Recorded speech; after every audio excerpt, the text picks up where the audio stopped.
Hi everyone, my name is Michelle Gleeson from UCC. One of the things I found very useful this semester in increasing student engagement and participation was Mentimeter, and you can find that at www.mentimeter.com, and it's a free tool. It can be used for multiple choice, quizzes, open-ended questions and so on, and I've used it all the time for multiple choice just to get a sense of where students are at when we go through various topics. In Mentimeter, I insert my question under the description. The description section is quite limited, but there's an additional description underneath, so that's very useful. I then put in the answers.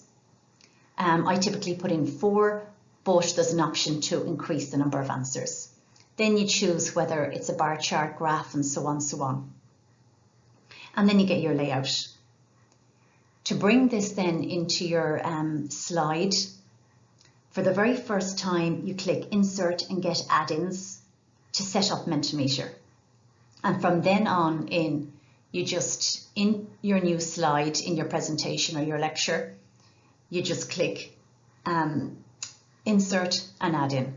And it'll look for the link on the Mentimeter webpage that your question is on. Once you insert that, your question drops into your slide as such.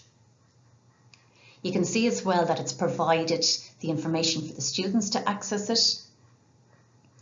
So this is one that's been completed by students. So the students will go into www.menti.com and then they insert the code that's being provided.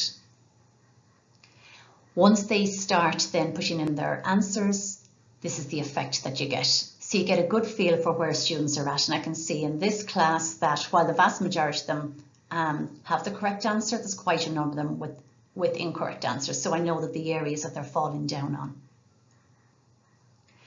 on. The disadvantages, there's a limited number of slides that you can use, but to overcome this, you can keep typing over slides that you've previously used.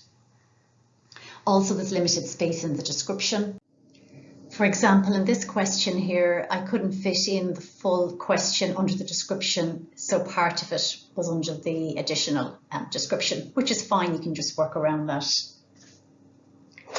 The advantages I feel are that, first of all, it's free. I get a really good sense of how well students have grasped a concept or the areas that they're struggling with or the type of mistakes they're making. So I know I'm getting feedback basically on where they're at. Students really like it. I'm getting good participation and engagement, and it's very adaptable.